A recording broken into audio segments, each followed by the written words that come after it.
Hi అండి, అందరికీ నమస్కారం.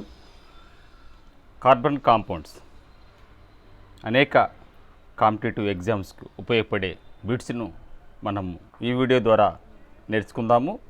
ముఖ్యంగా IIIT, పాలిటెక్నిక్, APRJC లాంటి ఎగ్జామ్స్కి ఉపయోగపడే బిట్లను ఈ వీడియో ద్వారా అందించబోతున్నాను. సబ్స్క్రైబ్ చేసుకోండి, అందరికీ పంపించండి. మొదటగా చూస్తే కార్బన్ యొక్క electronic configuration ground state and excited state రెండు చూడాలి మనం. మొదటిగా చూస్తే భూస్థాయిలో 1s2, 2s2, 2px1, 2py1 ఉంటుంది. అనగా భూస్థాయిలో కార్బన్ వ్యాలెన్సీ ఎంత అని అడగటానికి అవకాశం ఉంది. అప్పుడు 2 అవుతుంది.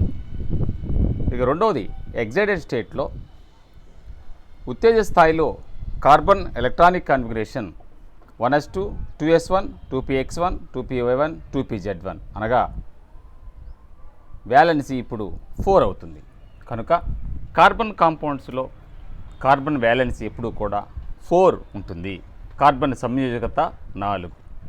అలాగే ఈ కార్బన్ కాంపౌండ్స్ సంబంధించి మొట్టమొదట కార్బన్ కాంపౌండ్ తయారు చేసిన శాస్త్రవేత్త ఎవరు అని అడగొచ్చు. ఓలర్ అనే సైంటిస్టు, మీరు ఇక్కడ చూస్తున్నారు ఆయన్ని. ఆయన తయారు చేసిన మొదటి కాంపౌండ్ యూరియా.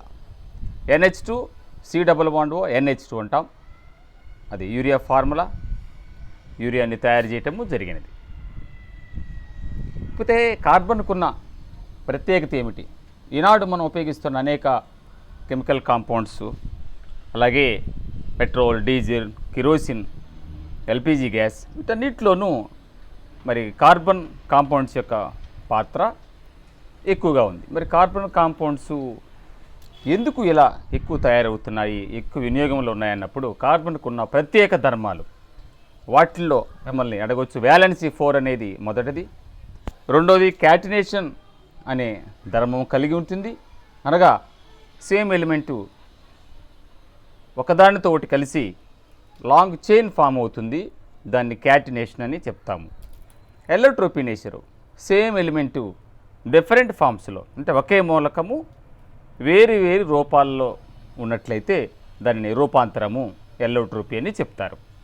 ఐసోమెరిజం, సో అణు ఫార్ములా ఒకటే ఉంటుంది కానీ వాటి నిర్మాణాలు, స్ట్రక్చర్స్ వేరువేరుగా ఉంటాయి. దాన్ని ఐసోమెరిజం అంటాం. ఇలా కార్బను క్యాటినేషను, ఎల్లోట్రోపీ నేచరు, ఐసోమెరిజాన్ని కలిగి ఉంటుంది. కార్బన్ ఎల్లోట్రోపీస్ ఏమిటి, ఈ కింది వాటిని గుర్తించండి, ఇలాంటి ప్రశ్నలు వస్తాయి. కాబట్టి కార్బన్ ఎల్లోట్రోపీస్ ఎన్ని ఉన్నాయి మనం నేర్చుకోవాలి. వీటిలో మొదటిది డైమండ్, రెండవది గ్రాఫైట్, మూడవది గ్రఫిన్, 4 బక్మెనిస్టర్ పుల్లరిన్, దీన్ని బక్కీబాల్ అంటాం. C60 అని కూడా చెప్తారు. నెక్స్ట్ది లాస్ట్ది nanotube, carbon nanotubes అనేవి ఉన్నాయి. ఒక్కొక్కటి డిస్కస్ చేద్దాం. మరి ఈ కార్బన్ ఎల్లోట్రోపీస్ మీద ఎలాంటి ప్రశ్నలు వస్తాయో చూస్తే, మొదటిగా కార్బన్ ఎల్లోట్రోపీస్లో గట్టిది ఏమిటి, హార్డెస్ట్ ఎల్లోట్రోపీ ఎవరు అడగచ్చు. డైమండ్ ఆన్సర్ అప్పుడు. అలాగే డైమండ్ స్ట్రక్చర్లో కార్బన్ మధ్య ఎలాంటి బంధాలు ఉంటాయని అడగచ్చు. అన్ని సింగిల్ బాండ్సే ఉంటాయి. అన్ని కార్బన్ మధ్య సింగిల్ బాండ్స్, ఏక బంధాలు ఉంటాయి. అందుకే చాలా గట్టిగా ఉంటుంది ఇది. అలాగే కార్బన్ ఎల్లోట్రోపీస్లో డైమండ్లో సంకరీకరణము, హైబ్రిడైజేషన్ ఏముండొచ్చు అని అడగచ్చు. sp3. డైమండ్ ఆకారం ఎలా ఉంటుంది, శత్రుముఖేమో టెట్రాహైడ్రల్ షేప్లో ఉంటుంది. మీరు ఇక్కడ చూస్తున్నారు టెట్రాహైడ్రల్ షేప్ ఎలా ఉందో. అలాగే డైమండ్లో బంధకోణం ఎంత ఉంటుంది, బాండ్ యాంగిల్ ఎంత అన్నప్పుడు 109 degrees 28 minutes ఉంటుంది. మరి డైమండ్లో కార్బన్ మధ్య బంధ దూరం ఎంత ఉంటుంది అన్నప్పుడు 2 కార్బన్ల మధ్య 1.54 యాంగిస్ట్రమ్స్ ఉంటుంది. ఇకపోతే డైమండ్ చాలా విలువైనది, మెరుస్తుంది ఎందుకు అని అడగవచ్చు. దానికి కార్బన్ యొక్క డైమండ్స్లో ఎక్కువ మెరుస్తున్నది ఇదే. దానికి reason TIR, total internal reflection of light అనే కాంతి యొక్క ధర్మం వలన డైమండ్ బాగా మెరుస్తుంది అనేది దీనికి సమాధానము అవుతుంది. చివరిగా డైమండ్ విద్యుత్ బంధకం ఎందుకు అన్నప్పుడు డైమండ్లో స్వేచ్ఛ ఎలక్ట్రాన్స్ ఉండవు. రెండవదిగా గ్రాఫైట్ ప్రత్యేక ధర్మము. గ్రాఫైటు ముఖ్యంగా పొరల నిర్మాణాన్ని కలిగి ఉంటుందని గుర్తుపెట్టుకోవాలి. అందుకే గ్రాఫైట్ కండక్టర్, విద్యుత్ వాహకంగా పనిచేస్తుంది అని గుర్తుపెట్టుకోవాలి.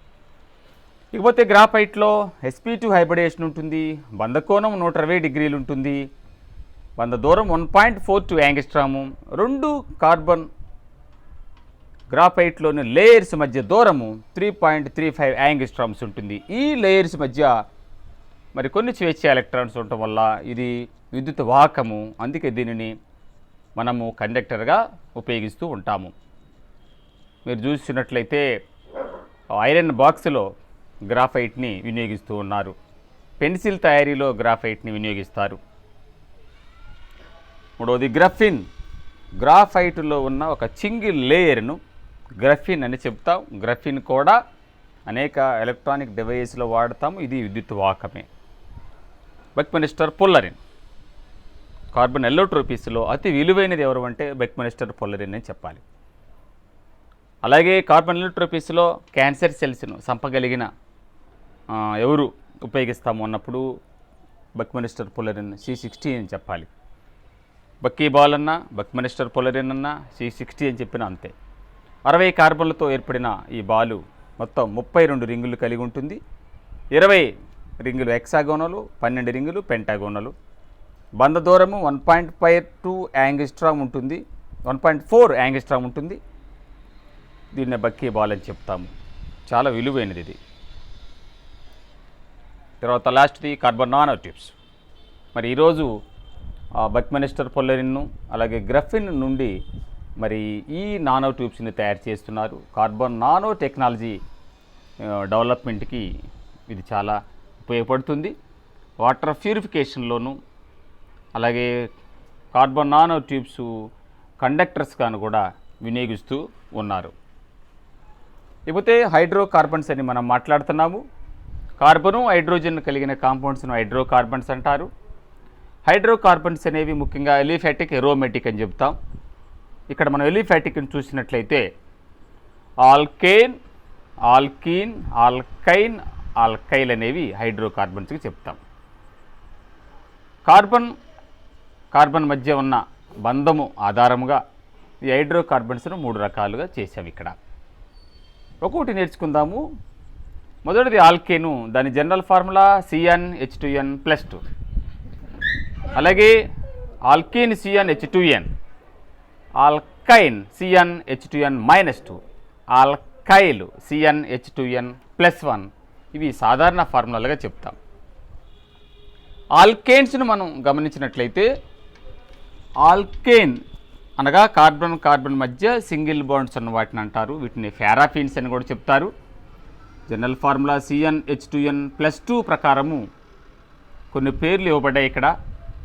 Methane, ethane, propane, butane, pentane అని వాటి ఫార్ములాస్ రాశాం. జనరల్ ఫార్ములా ఆధారంగా ఒక కార్బన్ ఉన్నట్లయితే దాన్ని మీథేన్ అంటారు. ఫార్ములాలో N దగ్గర 1 రాసినప్పుడు Hలు 4 అవుతాయి, అందుకే CH4 రాశాం. N దగ్గర 2 రాస్తే హైడ్రోజన్ల సంఖ్య 6 అవుతాయి. Nలో 3 రాస్తే హైడ్రోజన్ల సంఖ్య 8 అవుతాయి. ఆ విధముగా జనరల్ ఫార్ములా ఆధారంగా వీటి ఫార్ములాస్ని మనం రాయటము జరిగినది. ఇకపోతే ఈ ఆల్కేన్స్ ఎక్కడ వినియోగిస్తాము అన్నప్పుడు మీరు మీథేన్ చూస్తున్నారు. ఇది గోబర్ గ్యాస్ ఇక్కడ ఉంది. ఈ గోబర్ గ్యాస్ అంటే పశువుల పేడతో తయారు చేస్తారు. ఆ గోబర్ గ్యాస్లో మరి వినియోగించేది మీథేన్. ఇకపోతే LPG గ్యాస్ చూస్తున్నారు. LPG గ్యాస్లో ఎక్కువగా వాడేది బ్యూటేన్ ఉంటుంది. ఎక్కువగా బ్యూటేన్తో పాటు వేరే హైడ్రోకార్బన్స్ కూడా ఉంటాయి. సో ఈ గోబర్ గ్యాసు, LPG గ్యాస్ అనేవి హైడ్రోకార్బన్ల మిశ్రమము అని చెప్పాలి. తర్వాత ఆల్కీన్ చూస్తున్నాం. CnH2n, దీని జనరల్ ఫార్ములా. కార్బన్ మధ్య డబుల్ బాండ్ ఉన్నటువంటి హైడ్రోకార్బన్స్ను ఆల్కీన్స్ అంటాము. ఆల్కీన్స్కి కొన్ని ఎగ్జాంపుల్ చూస్తే ఈథీన్, ప్రొపీన్, బ్యూటీన్, పెంటీన్, ఎక్సిన్ ఉన్నాయి. ఇక్కడ ఎక్స్ ఈనిది. ఈథీను C2H4 general formula. ఎలా రాసాము అన్నప్పుడు CnH2n ఫార్ములాలో కార్బన్ నెంబర్ దగ్గర 2 రాస్తే హైడ్రోజన్స్ 4 అయ్యాయి. అలా జనరల్ ఫార్ములా ఆధారంగా మనం ఈ ఫార్ములాస్ను రాసాము. Propene C3H6, butene C4H8, పెంటీన్ C5H10, ఎక్సీన్ C6H12. అయితే ఇవి ఎక్కడ వినియోగిస్తామన్నప్పుడు ఈథీన్ C2H4 సహజముగా కాయలు పండ్లుగా మార్చే వాయువు ఎథిలీన్ అంటాం, దాన్ని ఈథీన్ అంటాము.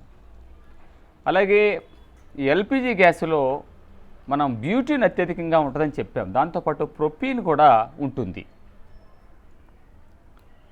ఇకపోతే ఆల్కైన్ అనగా కార్బన్ మధ్య ట్రిపుల్ బాండ్ ఉన్న హైడ్రోకార్బన్స్ను ఆల్కైన్స్ అని చెప్తారు. Alkynes general formula CnH2n-2. ఆల్కైన్స్కి ఎగ్జాంపుల్ చూస్తే ఆల్కైన్ కదా, కార్బన్ నెంబరు ఆధారంగా వాటి పేర్లు చూస్తే ethyne, propyne, butyne, pentyne, hexyne అని పెట్టాం. ఫార్ములా రాసినప్పుడు ఈథైన్ అనగా 2 కార్బన్లు అంటే హైడ్రోజన్ సంఖ్య 2 అయింది కనుక ఈథైన్ ఫార్ములా C2H2, దీన్ని ఎసిటిలిన్ అని కూడా అంటారు. Propyne C3H4, butyne C4H6, పెంటైన్ C5H8, ఎక్సైన్ C6H10. ఇవి ఆల్కైన్. వీటిలో ఇథైన్ ఎసిటిలిన్ అంటాం. మరి ఇది కాయలను కృత్రిమంగా పండించడానికి ఉపయోగించే వాయువు ఎసిటిలిన్ గ్యాసు. అలా ఇక్కడ మీరు చూస్తున్నారు వెల్డింగు పరిశ్రమలో మరి అత్యధికంగా వినియోగించేది ఎసిటిలిన్ వాయువే. ఎందుకంటే ఎసిటిలిన్ను ఆక్సిజన్తో మండించినప్పుడు అత్యధిక ఉష్ణోగ్రత వెలువడుతుంది. ఆ ఉష్ణోగ్రతకు ఇక్కడ మెటల్స్ను కట్ చేయడానికి, హోల్ చేయడానికి వినియోగిస్తూ ఉంటారు. That is ethyne or acetylene. కాకపోతే కొన్ని ఫంక్షనల్ గ్రూప్స్ ఉన్నాయి, ఇవి కొన్ని ఎగ్జామ్స్లో అడుగుతారు. మరి ఎస్ఎస్సి స్టాఫ్ సెలక్షన్ కమిషన్స్లో అడగొచ్చు ఇలాంటివి డైరెక్ట్ బిట్స్ కూడా. ప్రమేయ సమూహాలు అంటాము.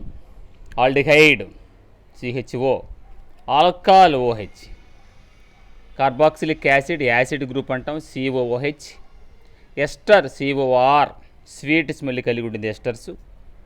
మరి కీటోన్ C+O కీటోన్. మీరు ఇక్కడ చూస్తున్నారు CHO అండ్ కీటోన్ 2. మనం తినే షుగర్స్లు ఉంటాయి, గ్లూకోజ్, ఫ్రక్టోజు. గ్లూకోజ్లో ఆల్డిహైడ్ గ్రూప్ ఉంటుంది, ఫ్రక్టోజ్లో కీటోన్ గ్రూప్ ఉంటుంది. And ether COC ether, NH2 amine, and amide CONH2 amide, cyanide CN అంటారు, ఐసోసైనైడ్ NC. ఇవి కొన్ని ఫంక్షనల్ గ్రూప్స్ ప్రమేయ సమూహాలు.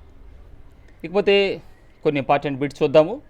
మరి ఎస్టరిఫికేషన్ అనే పేరు వింటాం మనం, అనగా ఆల్కహాలు అండ్ కార్బాక్సిలిక్ యాసిడ్. ఇక్కడ ఇప్పుడు OH అనగా ఆల్కహాలు, కార్బాక్సిలిక్ యాసిడ్ అనగా COOH. ఈ 2 కాంపౌండ్స్ను కలిపినట్లయితే మనకు ఎస్టర్ అనేది వస్తుంది. ఎస్టర్స్ అనేవి స్వీట్ స్మెల్ను కలిగి ఉంటాయి. సో ఆల్కహాల్ కార్బాక్సిలిక్ యాసిడ్ మీద చర్య వలన ఎస్టర్ తయారు చేయడాన్ని ఎస్టరిఫికేషన్ అని చెప్తాం. సో ఇది ఒక స్పెసిఫిక్ నేమ్ కనుక గుర్తుపెట్టుకోండి. ఎస్టరిఫికేషన్లో ఏ కాంపౌండ్స్ ఉంటాయి, లేదా ఏ ఆల్కహాల్ లేదా కార్బాక్సిలిక్ యాసిడ్ కలిసినప్పుడు ఆ చర్యని ఏమని పిలుస్తారు అనొచ్చు. ఇకపోతే మనం డాల్డా చూస్తూ ఉంటాం, వనస్పతి అంటాము. నూనె తెలుసు మనకు, oils, different types of oils ఉన్నాయి. నూనెను డాల్డాగా మారుస్తాం, ఎందుకంటే ఎక్కువ కాలము నిల్వ ఉండటానికి, అలాగే టేస్ట్ కోసం కూడా.